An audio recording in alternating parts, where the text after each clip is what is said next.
What's good, OS gang? This is Oversaturated the podcast. This is Johnny. And I'm Ralph. I think you know why we're here. You see the description, the video title. Yeah.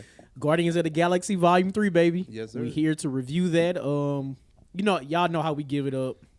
We get to our highs, lows, favorite parts of the movie, not so favorite parts of the movie. We're gonna get to the after credit scenes. We're gonna get to all of it, man. Yeah. We're gonna get to all of it. Overall rating out of 5 too. We do all that, and then we might extend the conversation a little bit further. We'll see how that goes. Yeah.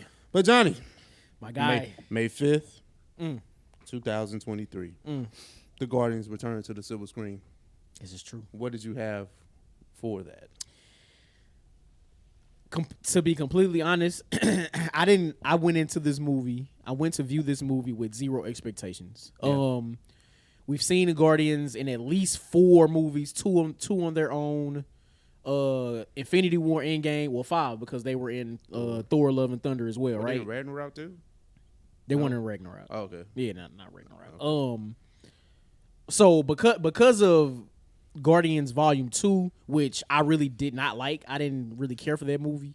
I kind of went into Volume 3 with, you know what, I'm just going to level my expectations. It's really, I know they're going to close out the franchise. James Gunn's last MCU movie. It's like, you know what, let me just go view it. It'll be, it is what it is, right? Yeah. Oh, man. Listen, I thoroughly enjoyed Volume 3. Guardians of the Galaxy Volume 3, to me, was a great movie, and I feel like it is the best in the Guardians series. That's me personally. Okay. So that's what I have for off the bat. Okay. Well, best in the Guardians series. It's not that tough to be the best one. Okay. You still think 1 is better? Nah, it's not that tough. Okay. I was just saying, Okay. that's cool. But the movie itself, really good.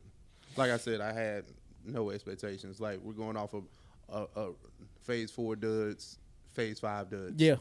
So anything that Marvel put out at this point, I was just like, Yeah, it is what I'm it is. just going to see it off muscle memory, but not off the sense of I'm excited to see it. Yeah. And then I think we talked about this last week or the week before. This is the least, this is the franchise where I'm kind of not the most excited to see. You know what I'm saying? So, but the movie was great. I mean, well, not great, but very, very, very good. I just, it ain't too much to really, overhype it, but I think it's a really solid film. Got you. Not mad at that. Not mad at that. Highs. We have to talk about the highs of the film. Yes, sir. What stood out to you? What was a great storyline or acting performance, whatever you want to go with? The thing that I kind of noticed about this movie, and correct me if I'm wrong, right? Mm-hmm. But the main story of Guardians Volume 3, I feel like was a real simple one, where all they were trying to do is go get whatever they needed to save Rocket's life. Like, it wasn't like they're trying to make sure Celestial doesn't overpopulate the galaxy or stop Thanos from wiping out half the galaxy or anything like that. It was real simple, where they just wanted to save Rocket's life. Now, in order to do that, they had to go to different parts of the galaxy and go to the I don't know how to pronounce the thing, but the living organism hyper lab. Yeah. But the main focus of the story was to save Rocket's life, and I feel like that it felt grounded to me, and I thought that was just a really good. I don't know. I felt like that was a really good plot for the movie, not something that's super over the top, where we have a Celestial ending up over half the planet. Like, that's it's just the magnitude of what the plot line is. Yeah, usually with those cosmic based films, there's always something like we got to go here to there to do something. Like, it's not Guardians, it's not MCU specific. Star Wars, Star Trek, whatever you want to throw out there. We're in space, so we got to go across space. Of course. You know what I'm saying? Right. So that's how I took that, and it was like, I mean, yeah, you could be. It could be simplistic, but I think it was good because, this is the thing: if we're using the main storyline of Rocket and his backstory as the pushing forward of the movie, okay, this is fine. Because if it wasn't there, damn, we might be talking about a different film. Oh, absolutely. If it wasn't, we weren't getting flashbacks to Rocket. Like, what are we doing? And the interesting part about Rocket's story is. Every movie that Rocket has been in, it's been alluded to what happened to him. So from Guardians 1 to 2 to Infinity War to Endgame, everybody makes these jokes about the type of animal he is. Like the whole every time we seen Rocket. So the fact that we were able to actually see his origin story and see how he actually came about and the struggles that he been through, because he always argued with people about, you know, what he actually was, knowing that he was experimented on and something that he had to fight throughout all of these movies as well. And that being brought to a close in this film, I thought all of that was great. All of that was great. No, I agree with you. Definitely a high of the film, but I have to address this high. What's up? The high evolutionary. Yeah. Oh man, wait. Like, oh, this nigga's ill. Like, you know what I'm saying? Like, he crazy. My man's was nuts. Listen, you know me. When it comes to any superhero film, the villain got to be somebody I rock with, and I rock with the high evolutionary. My boy said there is no God. That's why I stepped in. Talk about a bar. That's a bar. That is a bar. And when everybody realized he went batshit crazy, they was like, "Oh no, oh, no, we gotta get you up out of here, boy!" Like real quick. He was going crazy, but it was so funny because he was so enamored with Rocket because he couldn't fathom the fact that somebody around him was smarter than him, realized the key to the evolution that he was trying to bring forth. Like, he was like, "How did you know this?" Like, because you were right. I created you. Like, how do you know this? Like, you shouldn't know anything that I don't know, and I don't know this. So how did you know this? Yeah. So no, I rock with him. He's crazy. I need to know his real name, but like, Buddy went crazy with the acting because, like, you know, James Gunn found a way to recycle certain characters, certain actors, because his brother was the one that replaced Yondu. That, remember I was telling you about that's James Gunn's brother. Sean Gunn. Yep. So you have them, and then he got Buddy from Peacemaker. That was how evolutionary. So that's a James Gunn property. So hey, come over here, you know, do this real quick. My man's did a fantastic job. Oh yeah, fantastic job. Yeah. No, he was going crazy. Yeah, he was going crazy though. I fools with it, man. Let me think about another high. The one thing that I feel like is a great constant in the Guardian series is the comedy, is the humor, right? Yeah. The ability to weave in and out of serious moments and humor, and even have humor in the serious moments. Star-Lord, Mantis, Drax, oh my God. It's amazing. I love it. Yeah. I love it. Even when Rocket came back to life, right? Came back from his induced coma or whatnot. The fact he was still the same, like he didn't switch up. And then, hey, can we address the fact that Vin Diesel has made probably $100 million saying 3 lines, and then at the final end of this, he gets to utter some real words. Some words that we all understand. So James Gunn, he had I don't know what to call it, but he basically said, so at the end of the movie, and of course, spoiler alert, right? So when Groot at the end of the movie said, "I love you guys," that wasn't actually Groot saying "I love you guys." That's us as the audience finally being able to interpret what Groot is saying. So I thought that was fire. Because I thought he said the words too, but no. After the fact read that, James Gunn is like, no, we just, because we've been around Groot so long, we finally understand what he's saying, just like everybody else in the movie. Like, that's fire. That's fire. I love sentimental shit like that. I like the sentiment. Like, it should have been explained better. But, you know, okay. Because I didn't know that. Me either. I didn't either. And then Gamora finally understanding. Now, let's talk about Gamora, right? Yeah. How do you feel about Gamora''s placement in this film? Honestly, I get somehow they had to bring closure to the Star-Lord Gamora thing, right?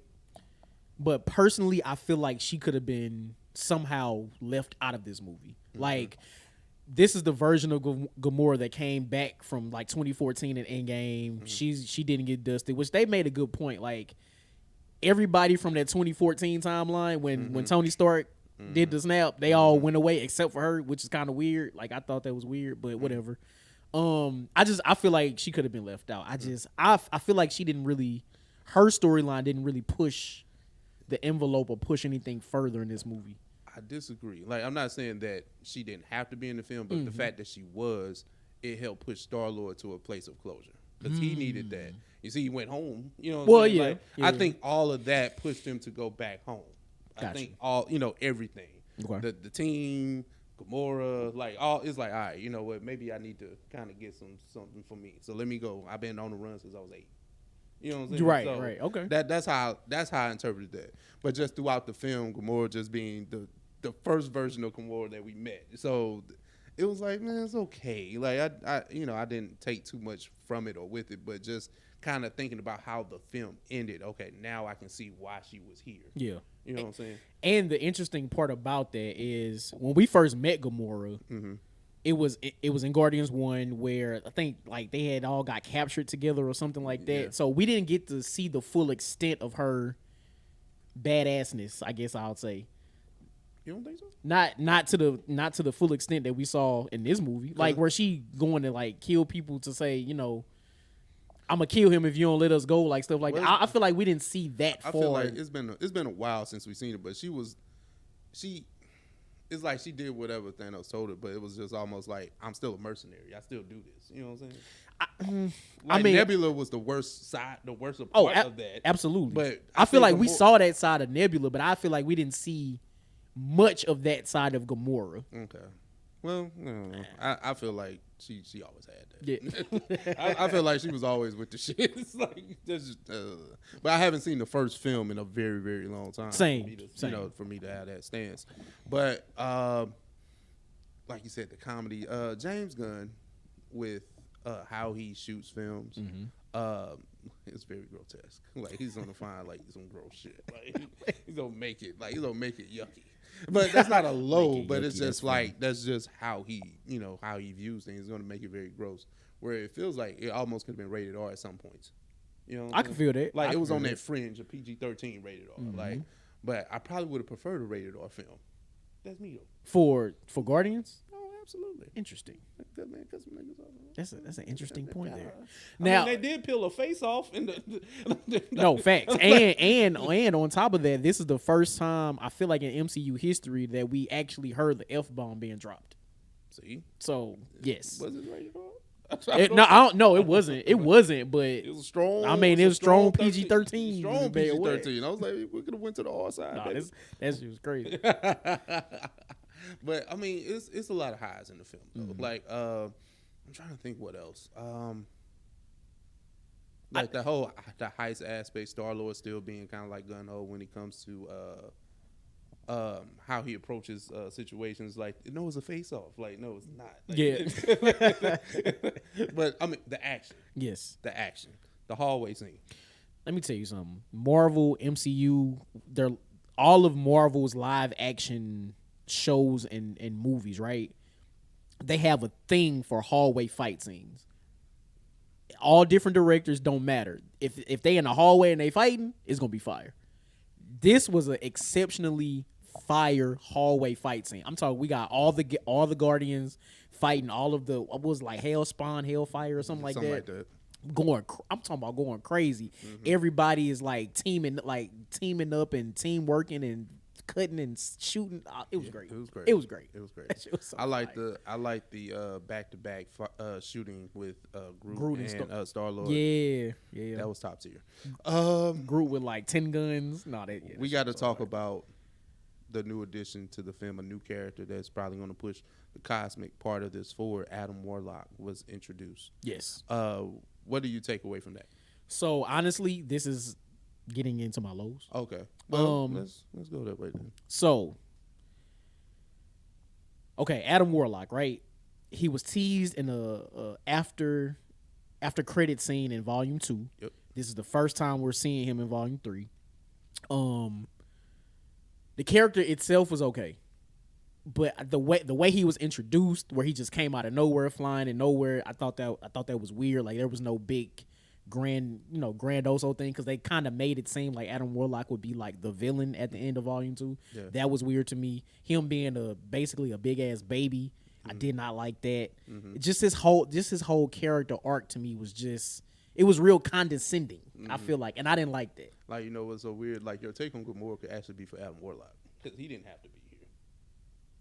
I agree. Well, I'm just saying, I agree. He didn't have to, but usually in MCU films, and this is the low, right? Formulaic. We get straight to something has to happen That's why you get the fight with Adam Warlock and the Guardians on Nowhere. Mm-hmm. So that's why it's kind of like, yeah, I didn't know who this was, but we're getting straight to the shit. Like we established that everybody's good. We're happy, right? Like, and then here come this big ass golden baby. Yeah, we got to fight him, and he's a big teenager, and yeah, like it is a bit of a letdown to know that he should have still been in his chamber, like because he wasn't mature yet. He wasn't done baking. Like let his mama tell it. Like he's like, you knew he wasn't ready. Like, Nah, that's crazy. But the thing is, the Sovereign owed that debt to the High Evolutionary, so that's why she took that action of doing that. So the rationale did make sense, but as a character, it was like, oh, he's a big doof, like, you know what I'm saying? Like, it's and for me to never know the comic origin of Adam Warlock, it's kind of like, maybe he turns to badass some point later, but right now he has all the power, just not the intellect. Right. And in the comic books, he has the power and the intellect, which he was actually a very big part of the whole Infinity War, Infinity Gauntlet like storyline. Okay. So to see him like this is like, oh no, this is well, trash. they didn't get a chance to really introduce him before they went to, because I think after volume 2, they went to the Avengers. I mean, like that part. So maybe that's what that was. But another low is just like cheap payoffs. Like it's just like you see it coming a mile away. All right, my boy Sean Gunn, I don't know his character name, but he's pretty much the new Yondu, right? Yeah. Like the fact that he can't whistle to get this thing moving around, and then I was like, oh, at the most opportune time, he had to use his heart to figure it out. He had to use his heart. Like I was just like, come on, bruh. And then it was good to see Yondu, even if it was just a flash. You know the obligatory, I see Yondu in my dream. Right. The astral projection. And then all of a sudden, now it's not. Oh no, he went crazy. He went. and then another low, right?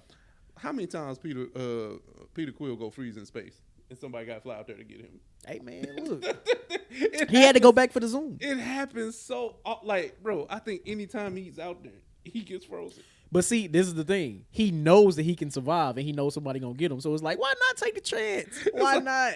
And then I knew Adam Warlock was gonna get him. See, I didn't. All right. Let's get to it right. Mm-hmm. I boohoo cried like 3 times in this. Like I'm talking snot. Luckily I had popcorn. I had tissue because I needed to blow my nose. At what points though? Okay, so the entire backstory of Rocket, right? I was about to say Groot.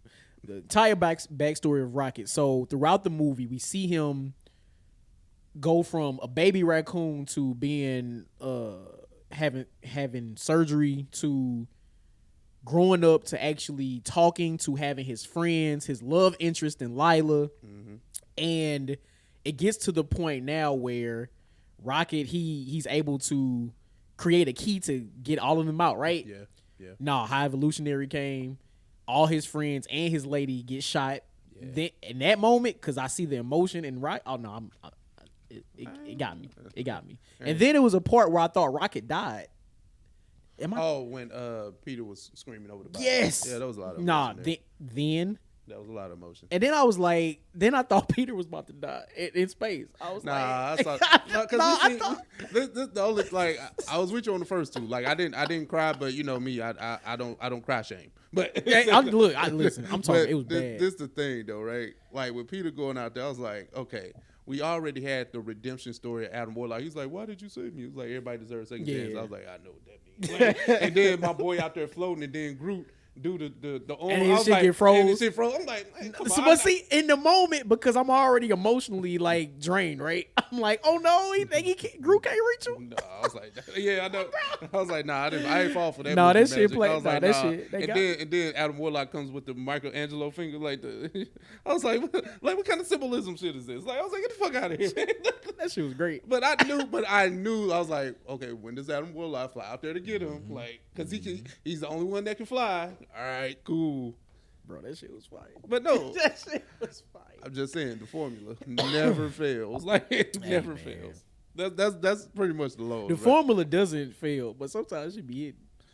I don't know. For me, no, I said it didn't fail. I said never fails. So I was just like, it doesn't fail. Like it's just I just saw it coming because we did this before. Hey man, maybe the emotions was getting to me where I couldn't like think ahead. But I was that shit was crazy. Ain't nothing wrong with that. That shit was crazy. But you know what I'm saying? It's just like that. And then, are we missing anything on the lows? Did you get all yours up?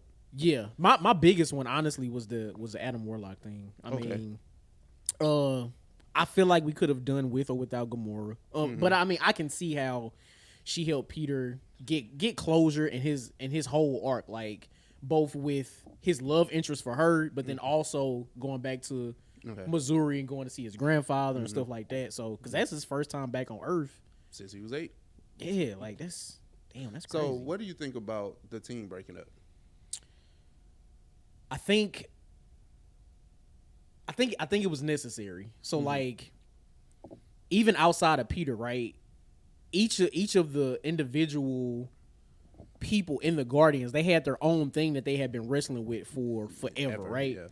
Drax hadn't really gotten over the fact that his family was killed. Yep. And we see his whole redemption arc. Mantis, she never really had an opportunity to do anything on her own. She was always working for Ego and working with the Guardians. Yep. Nebula, even though she did kind of break free from Thanos, she's still working with the Guardians and like just doing stuff with them. So, and even Rocket, he finally got the closure that he needed with the High Evolutionary and his whole evolution and stuff like that. So, I feel like it was needed because each of those people in the Guardians needed to go off and do their own thing, whatever type of soul searching or additional closure that they needed. And honestly, with Rocket being promoted to the new captain, right? I kind of felt like Rocket has always been the captain because he is the smartest person in the Guardians, and he was the one pretty much running the show behind the scenes.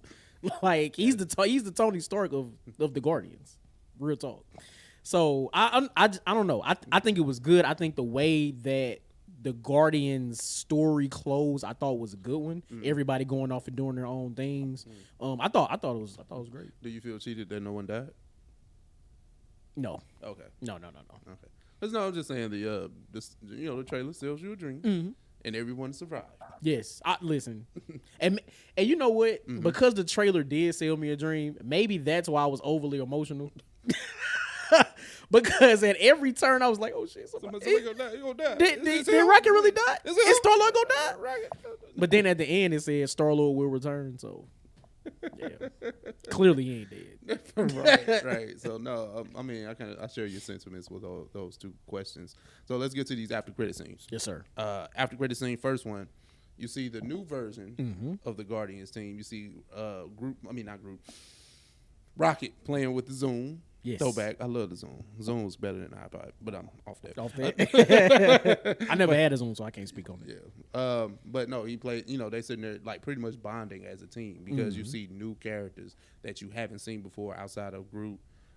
You see Adam Warlock, obviously. It's a new young girl. I don't know her name at all. Yeah, me either. The little puppet dog thing. Cosmo. Yeah. No, not Cosmo. The little ugly thing that Adam Warlock had. He was there with them too. You know what I'm saying? That's Adam's pet. It's like Adam took him though. He took him from the dude that he freaking see. He did. So, he felt bad. He felt bad. I ain't mad at that. So it's like you got that, and then it's like you see the new team, and then you see them get ready to go into action protecting the townspeople. Yep. So what did you like it?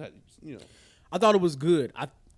I like the sneak peek of the new Guardians team. Yeah. I would imagine that we will see them again either in Kang Dynasty or Secret Wars. Yeah. They'll probably be the only time we see them again. Yeah. Unless they somehow show up in like the Marvel, like they'll show up somewhere randomly in the cosmic movie. Yeah. But it was good to see the new version of what the Guardians are, with Rocket leading them, right? So it was cool. But yeah, I just know that I think they went on record to say that there won't be a fourth ideation of this movie. So you'll only see them spotted here and like there. A team up or something like that. Yeah. So that's pretty cool. But I don't know if it cheapens anything with those storylines because if we're going straight cosmic, don't you think we should probably get a fourth film with the new team? I don't really have an answer or really, I don't know. I mean, honestly, if Thor can get a fourth movie, why not? Why not? It's like you got Captain America even though it's a new Captain America, but it's still the mantle being passed on. So right. It's a fourth film, and then but it only depends if they can find a storyline to kind of hatch to it, because usually when you do a 4th film, at least from what I understand, it's somebody that's like a heavy subplot line. Like, you know what I'm saying? Like Captain New World Order, we all know is a Hulk film. Like, you know what I'm saying? Like, you know what I'm saying? Like, you got to find something attached to this. Like, Facts. so I don't know, but I mean, you know, it was good to see the you know, the new team just getting ready to you know, get into action. I'm not really pressed about seeing them in a new film, but you know, I'm not mad at it if they were to do that. Same. But that's not. I mean, we got Fantastic Four, X-Men. We got all too much stuff on the plate to do a 4th film of that. Tis true. You know, now if they did like a holiday special or something like that, like another one, like a contained one with that team. Mm-hmm. That'd be cool. That'd be another cool. Special presentation, special as Marvel puts it. That. Would you rather that or a full season, a full episodic season of this new Guardians ideation? Presentation. Okay. I don't need. I'm not. I had to think about it. Like, do I give me a smooth 40-minute presentation and we cool. I was like, do I really want to know more about this world like that to where I need 9 episodes? Hey man, you got to have some crossover, baby. We can't do this, man. No, we ain't doing this. But right. Okay, second after credit scene before we get to our rating, which was pretty pointless. Was it? No. I don't think so. Well.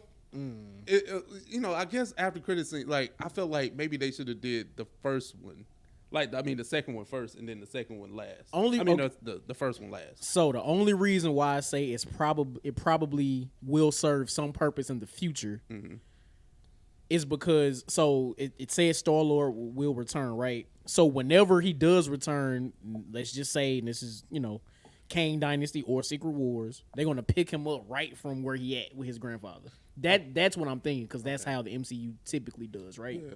And the mention of Kevin Bacon was hilarious. So I mean, I'm not gonna lie and say it wasn't funny, but it was like, this happened. Now, did you see the publication name, the newspaper publication? It was right above that. No, I missed that part. St. Charles, Missouri. Oh. Which is, for the people listening, like, we're in St. Louis. St. Charles is maybe 20 minutes from, like, my house. Like, it's not that far. So I just thought that was a cool little Easter egg there. One other thing I wanted to mention, the opening, like, title card. So you know how when they do the Marvel thing that they usually show the different Marvel properties. Yeah. This one was strictly Guardians. All Guardians. Everything Guardians has ever been in the MCU, which I thought was pretty dope, knowing that this will be the last Guardians movie. That's fair. That was fire. Yeah. And then one more thing I want to mention, because I thought this was kind of dope. The big scene where they were trying to escape I forget the name of it, but it's the big organism lab, right? Yeah. Where it was like that white room with all the yellow gush and all that. Yeah. During that whole escape scene, Earth, Wind, and Fire Reasons was playing, and I thought that was a pretty dope like score to put over the whole escape thing. I thought that was dope as hell. Yeah. Like Guardians usually does good with like the music that they put with certain scenes, but to hear Earth, Wind, and Fire there, I thought that was God. I see what you did. Oh, I see. Someone finally got it right. Right. Right. So I'm terrible, Joe. But Johnny, yes, we have reached the end pretty much of our review.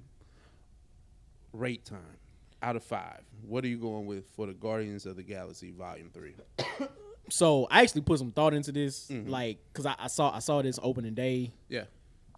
And initially my rating was a 4.5. But now having this conversation with my brother, I think I'm going down half a notch to 4. Okay. Again, I thought the story was great.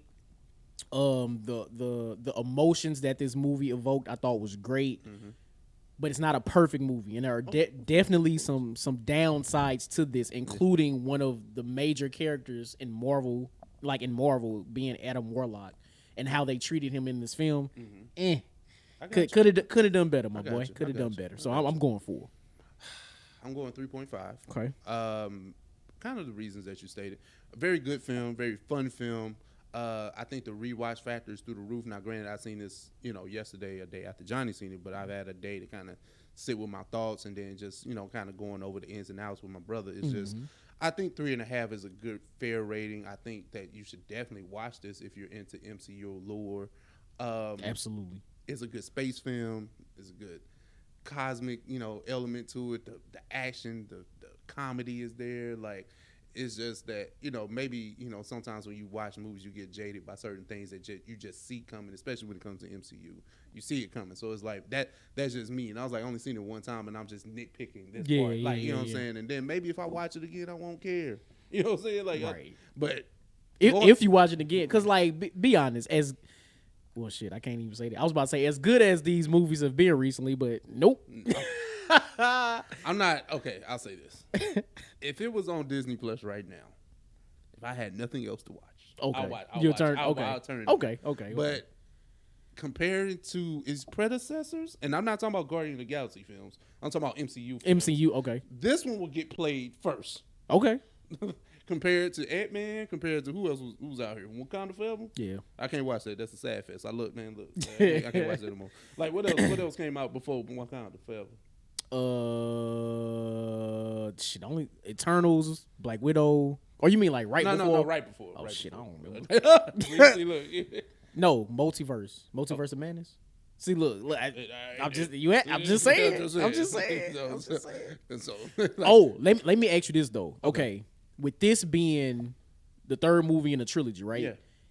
Where would you rank this with the third movies in the series? Like, I feel like this is a really good third movie. This is a strong case here. Okay. I would say that it's not better than Ragnarok or Winter Soldier. Winter Soldier. No, that's two. My bad. That's two. Yeah. Civil War. Civil War. Oh no, it's not better than Civil War. Absolutely not. It's not better than Ragnarok. But I would say this is probably a top 5 third movie in the series, though. I'll give you that. Yeah. Like you can't fade them two. Now, if you want to talk about Iron Man 3, get that up out of here. You want to talk about who else had a third? Ant-Man. Ant-Man. Get No. Out of, well, I wouldn't say get it up out of third. I wouldn't say get it up out of here, but it is better than Quantumania. I agree with that. It's better. I agree. That ain't recency bias. No, hell no. Listen, because I don't know if we not saying Jonathan Major's name or not, but because he did a great acting job in that movie, don't mean that movie was super great. So, well, I enjoyed it, but I ain't saying it was like super fire like that. So, no, this is better. But anyway, so yeah, I wanted to get that out because I thought that was a good question. Yeah, man. So with that, we appreciate y'all for taking time to watch this video. Hit the comment section. Let us know what you guys thought about Guardians of the Galaxy Volume 3. Shout out to the MCU. Shout out to James Gunn. Shout out to my brother Ralph. And hit that like button, hit the subscribe button, hit the notification bell, and we'll catch y'all later. Man, we out. Peace. Peace.